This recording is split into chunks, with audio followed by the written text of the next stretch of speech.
I'm doing a Q&A taking your questions on Ron's Trains and Things right now.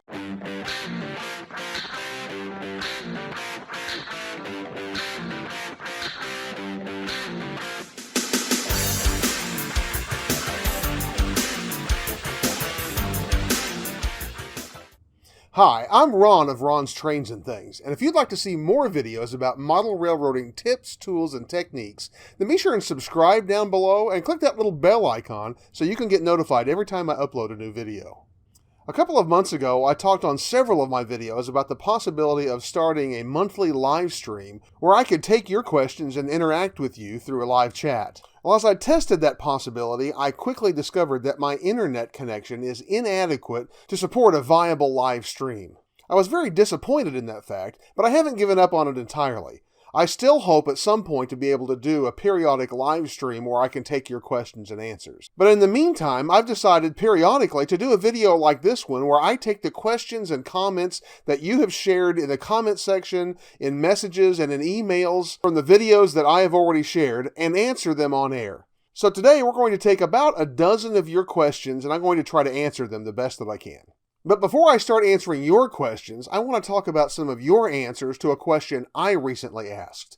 In my layout update video that I posted last week, I asked for your suggestions about how to keep a cat off of a train layout. Well, I received a wide variety of answers, everything from some very practical answers to some very impractical answers to, frankly, some kind of cruel answers. And I want to share some of those answers with you now, and some things that I'm going to try that will hopefully be a solution to my feline problem. First, several of you said, why don't you just close the door?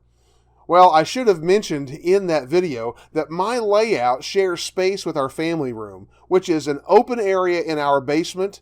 It's access to the upstairs of our house through a spiral staircase. There is no door to close. The only way I could close a door would be to shut the cat into a room, which I think would cause more problems than it would solve. Beyond that, several of you suggested using a spray bottle and water or vinegar or some other liquid to scare the cat off of the train layout when he gets on. Well, this is exactly what we have been doing whenever we are in the room with the cat. The problem is that the cat gets on the train layout at times when no one else is around. This creates an equal problem for the solutions that were offered by those of you who talked about noises, like marbles in a can, an air horn, or spray air that might scare the cat away. Again, these will work great whenever we're in the room with the cat, not during the day when we're gone. But then several of you offered things that I could put on the layout that might scare the cat off the layout when he jumps up. Things like aluminum foil, lining the train layout with balloons that might pop whenever his claws touch them, as well as lining the front edge of the layout with things like tape, fly paper, sticky mouse traps. One person suggested a bug zapper. I'm not really sure how that would work, and I'm not sure that I want to find out. Some of you suggested things that smell. Citronella is something I have heard many times helps to keep away pets from areas where you don't want them. Unfortunately, I have tried this, and I'm not sure it really did much to keep the cat off the train layout, but it really did make our basement smell incredibly strong. Someone else suggested sprinkling the front edge of the layout with black pepper. That might be an option. Several of you offered solutions that would help distract the cat, things like toys hung under the layout, and one person even suggested a little oval train just for the cat to play with that might keep them off the layout. That might work, although I have a feeling it might create greater interest on the part of the cat in the trains. And then, of course, a couple of you offered some very high-tech solutions that involved motion detectors and things that spray or make noise. And as great as those sound, and as good as they would work when we're not available, I'm afraid they might be a little bit out of my price range. We're going to continue to use the spray bottles, and I think I'm going to try some of those things along the edge of the layout, like some tinfoil, maybe a little bit of Scotch tape. We'll see if that doesn't do some good, and I'll report back to you what I learn. Now that we've talked about my question, let's get on to your questions. My first question comes from Rochelle Intermodal, and in response to my recent layout update video, he asked, how wide is your version of North Yard from back to front? Well, that's a good question. My north yard is 12 feet long, not including the yard lead, and it's 24 inches from the backdrop to the fascia. That's including all the industries along the back and the small amount of scenery that is in the front. If you measure just the yard itself, it's 15 inches, which includes a thoroughfare track, 6 classification tracks, 2 arrival and departure tracks, the main line, and a passing siding. So you see, in N-scale, you can include a lot of yard in 2 feet of depth. My next question comes from Spanky Fuentes. He had watched my video on turning photographs into scale drawings, and he asked, can you tell your audience where you purchased the 1 to 160, or N-scale, transparent scale ruler? It obviously states CTT Incorporated, Dallas, Texas. I conducted a search and could not locate such an item. Well, Spanky, I appreciate your question, and you're exactly right. I had used and mentioned that clear scale ruler in a couple of videos when I came to realize that it was no longer on the market. If you watch Vinny, or as you know him, BNSF6951, and his scratch build videos, you notice that he has a clear scale ruler exactly like it. Well, I did some searching after you asked your question, Spanky, and after several hours I found another clear scale ruler similar to the one that I have. Now, I can't vouch for the quality of this ruler as I've never actually owned one, but I can tell you there is one available on the internet. It's available from this website, popblur.com, and it's the N-scale FlexiPal Flexible See-Through Ruler.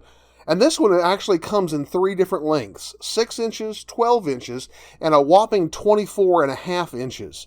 The different lengths vary in price from $5.75 to $11.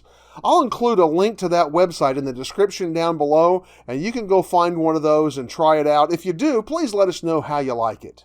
My next question comes from Jack Vodak, who after watching my video on making scenery base from cardboard, lattice, and plaster-soaked paper towels, asked, is screen wire still used? I used that back in the 80s, but it seems to have fallen out of favor for some reason.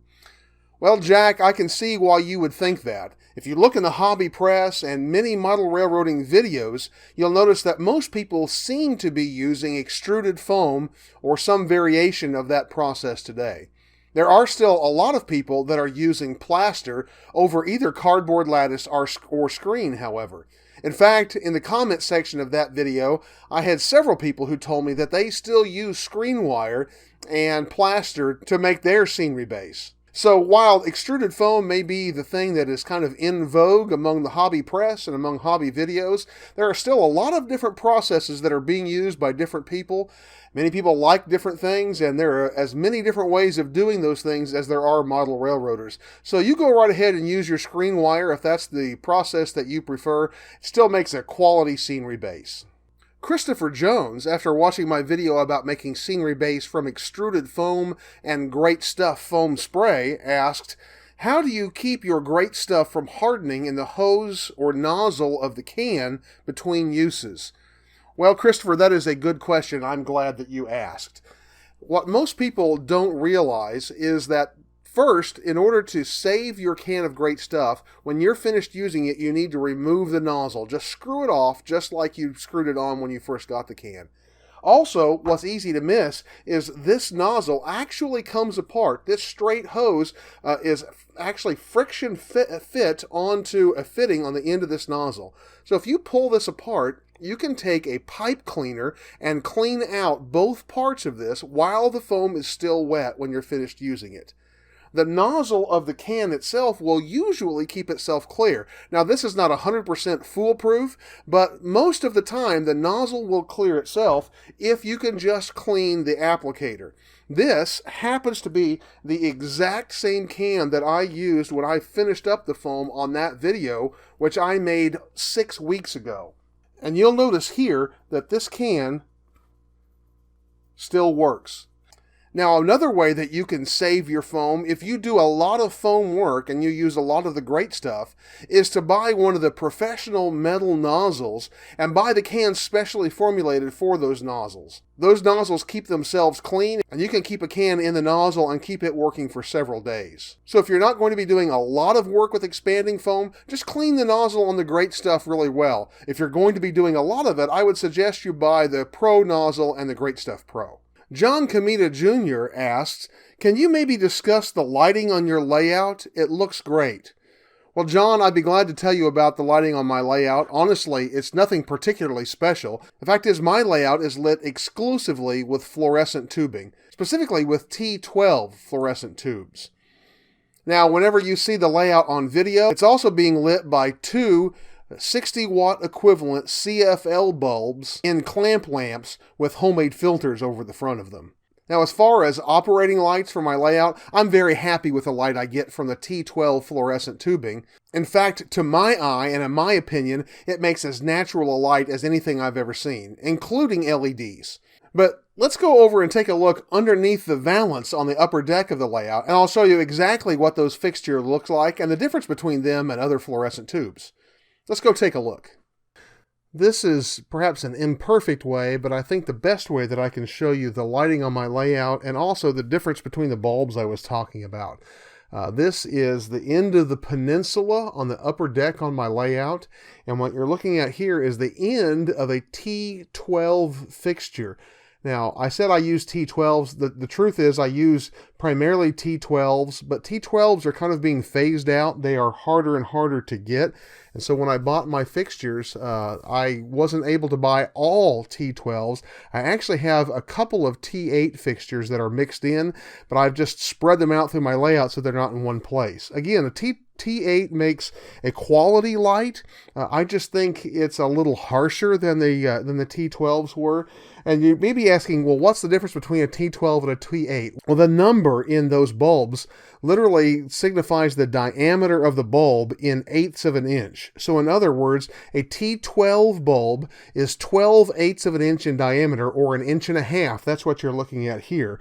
Whereas a T8 bulb, which you're going to see on this side of the peninsula, is actually 8/8, or in other words, 1 inch in diameter. They're smaller, which you would expect maybe would put out less light. The fact is they are actually brighter than the T12s, and I think the light is a little harsher. So again, I did have to purchase a couple of T8 fixtures. I have separated them on the layout by some T12s that are in between them. Now that's how I light mine. If you're building a layout today, I'm not sure that you can even buy the fixtures for T12s, so you're probably going to have to look at T8s or look at a different process. A lot of people are using LEDs. In my opinion, the LEDs tend to look a little bit blue and tend to be a little on the harsh side. At least that's my experience and my opinion. But I really prefer the look of fluorescent light, and especially T12 bulbs if you can get them. Kenny Broomfield asked if I've ever tried ground goop as a scenery material. For those of you who aren't familiar with ground goop, it is a homemade scenery material that's been around for a long time. It's made up of some combination of vermiculite, celluclay, latex paint, and white glue. Kenny, to answer your question, I've never really used ground goop myself, but I've been talking to some other model railroaders, including Andy Crawford, who are sold on it. And so I have recently purchased the materials to make a batch of ground goop. I'm going to try it for the first time, and I'm going to make a video about it and let you know how that turns out. Now, what I expect is that it's going to be a material that I'm going to like. Number one, because I think it's going to be very flexible, so I think it's going to be easier to plant trees and other scenery materials into the ground goop. But I also think I'm going to like it as a cover over the top of my plaster, because the ground goop comes pre-colored due to the paint that's in it, whereas my plaster is just white. So if I drill a hole in the ground goop, I'm going to get ground color, not a big bright white patch in my layout. So, Kenny, I'm going to be trying that ground goop out, and I'll show a video and let everybody know how it turns out. Now, my most popular video to date has been my video on making pine trees out of furnace filter material. As of this taping, that video has over 16,000 views. I want to thank those of you who have watched and shared that video. Now, in response to that video, I got a comment from Roberts and Andersonum, who said that there is a green variety of furnace filter that he is using and trimming for his pine trees. Now, I have always used the cheap blue furnace filter material for my trees, as I did in that video. I've taken a look at the green furnace filter material, and that green material is a very dense furnace filter. In my opinion, especially for making N-scale pine trees, it's way too dense. So if you were using the green material, you would have to pull it apart and separate it in order to get that kind of see-through, airy feel to your trees that make them look so natural on the layout. Also, the green of that green furnace filter material, in my opinion, is a little too Kelly green or a little too light green for the pine tree look I'm going for. So while that may be a good option, and you are certainly welcome to use that, personally I prefer using the blue furnace filter material. I can paint it and get it exactly the shade or in the combination of colors that I want, and I get the feel of the trees whenever I'm finished that I'm really looking for. But thank you for your comment and suggestion, and I'd love to see a video or some pictures of the trees that you're making from the green furnace filter material. Pierre Klee asks, where did you get your fascia? Well, Pierre, the fact is I made my fascia out of 1/8" masonite hardboard. Masonite hardboard makes a great fascia and backdrop material, as it's very easy to work with and it's not terribly expensive. Here's a piece of that 1/8" masonite that I just happen to have left over as a scrap in my garage. And as you can see, on one side it has a very smooth surface. In fact, when you put it up as a backdrop, if you want to fill the seams, you actually need to sand it and rough the surface a little bit so you can help get your mud or spackling to stick.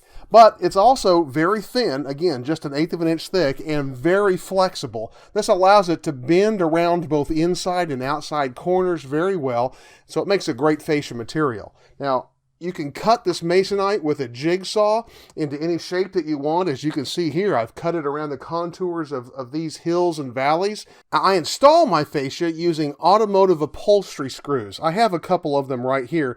You can see they have a head that almost looks like it has a washer built into it. That helps to hold the fascia in place without making too small of a hole that it could easily pop off of. And if you're bending it around an outside corner, that's especially important. I like all of my fascia to be uniform in color, so whenever I paint the fascia, I just paint right over the heads of the screws, trying to make sure that I don't completely fill the Phillips head so that if I ever need to take them off, I can. Now, as for color, I just paint my fascia with an earth tone green. The paint that I've used on my layout here is a Valspar paint. I still have some of it, but when I looked, it didn't have a name for the color on the can, just the formula. But if you go to your local paint shop or hardware store and look at their paints, just look for a flat latex interior paint. An inexpensive paint will work fine for this. Just look for an earth tone that is pleasing to you. I prefer the green, but a lot of people use browns and blacks and a whole variety of other colors that you see today. So just choose whatever color works best for you. While on the subject of my layout, Joe G asked if I use MDF for my sub road bed. Well, Joe, no. In fact, what I use on my in-scale sub road bed is simply 1/2" AC plywood that's sanded on one side. This is not quite a cabinet maker's grade plywood, but it is a plywood that has one very nice, knot-free, smooth surface. In large flat areas like North Yard here, I just lay out a piece of the plywood cut to width. And in mountain areas like Summit behind me, I literally mark the contour of the curves and the tangents on the piece of plywood and cut out the strips and put them in with risers. So Joe, no MDF for me, just AC plywood sanded on one side.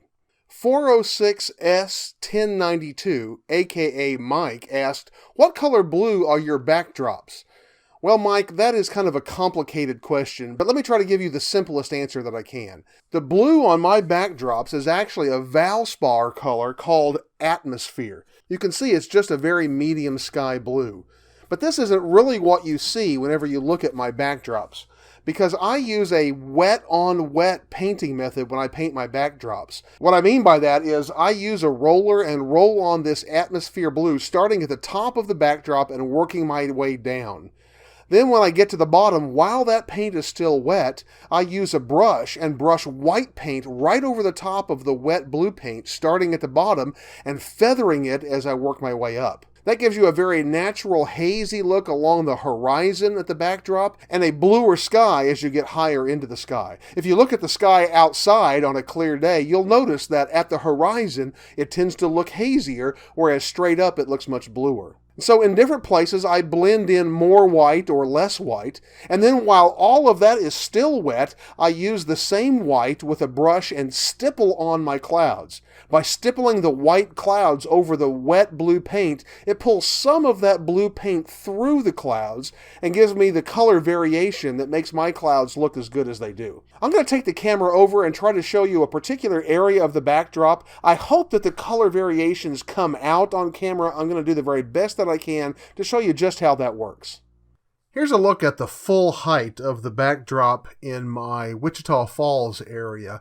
And what I want you to see about the color is, if you look at the very top up here, just this top little bit is actually the color of the blue paint that I purchased.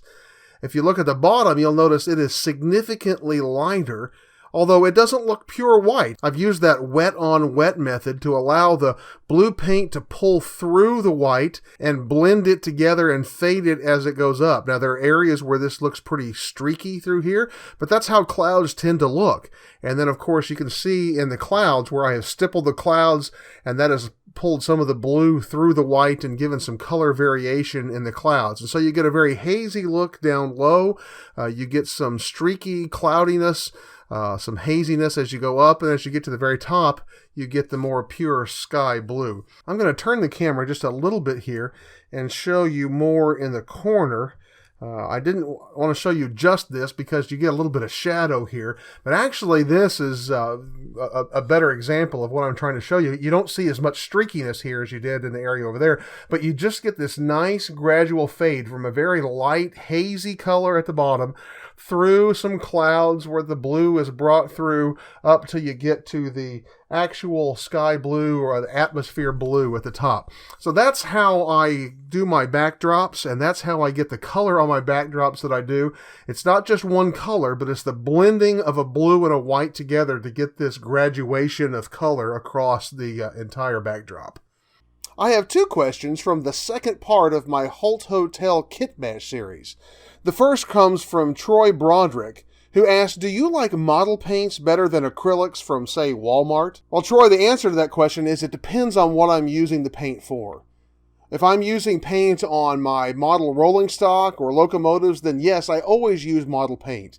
And I always use model paint anytime I'm using it through my airbrush. I've had no luck using craft paint in an airbrush, although I have seen others do it. Now, when it comes to modeling a structure, for the most part, I will use model paint there, although I will sometimes use craft paint on some of those structures, especially for some weathering, but I thin it significantly from the way it comes out of the bottle. Now, when it comes to doing scenery work, I use a lot of craft paint. It's inexpensive, the color is usually great, it mixes really well, so I can mix colors together and come up with the colors that I want, and it coats beautifully. It works really, really well for scenery work.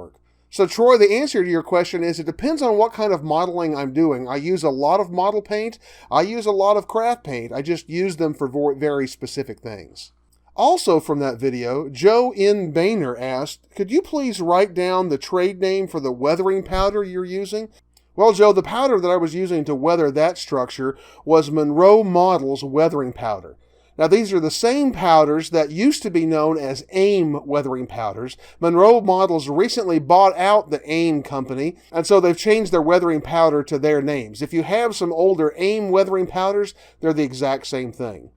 These are great weathering powders to use on plastics because these are made from paint pigments. Therefore, they stick better than artist's pastels or pan pastels. We've all known the frustration of using artist pastels or pan pastels, and then the pastel rubs off with our fingers whenever we touch it. So we try to seal it with some dull coat, only to find that the pastel nearly disappears under the dull coat.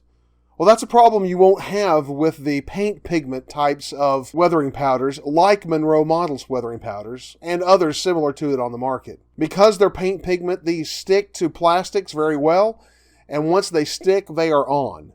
Now, personally, I think it's still a good idea to seal them with some dull coat just to make sure that they don't wear off as they're touched over time. But you'll find that as you seal these with a light coat of dull coat, they don't disappear like the pastels do. So if you give those weathering powders a try, I think you'll really find that they work great for weathering your plastic models. My final response is not a question, but more of a shout out. On my video about our trip on the Durango and Silverton Narrow Gauge Railroad, I got a comment from Daniel Frauenhoff that said, "Good to meet you, Ron. Nice video." Now, when I first saw that comment, I responded to it politely, as I would most any comment that I get on my channel. I didn't realize who this was from until I was looking back through the comments on my videos this last week. Daniel was our brakeman and our information host on our trip on the Durango and Silverton that day, and he's the one who appeared with me in the intro to my video. Daniel, I'm sorry I didn't realize it was you when you first made this comment, but thank you so much for helping us to have a great day and for helping me to open my video that day. We really appreciate it. Thanks for watching the video and thanks for your comment. Well, that's all the questions that I have for today, but I bet if you check out the playlist in this card right here, you'll find some more videos that you will really enjoy. I also want to remind you that this coming Tuesday will be the official opening of the Down and Dirty Weathering Contest.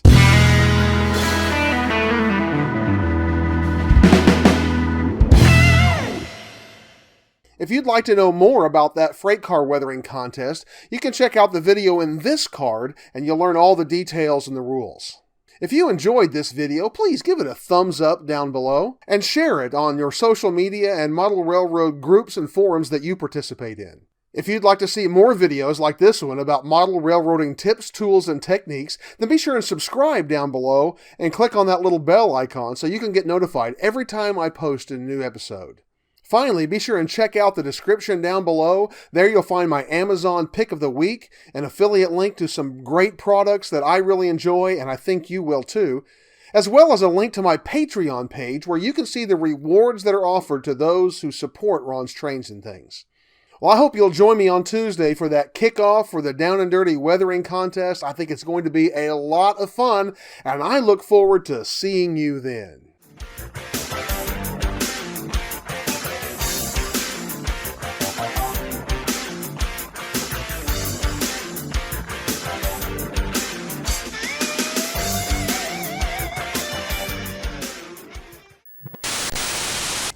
Lizzie?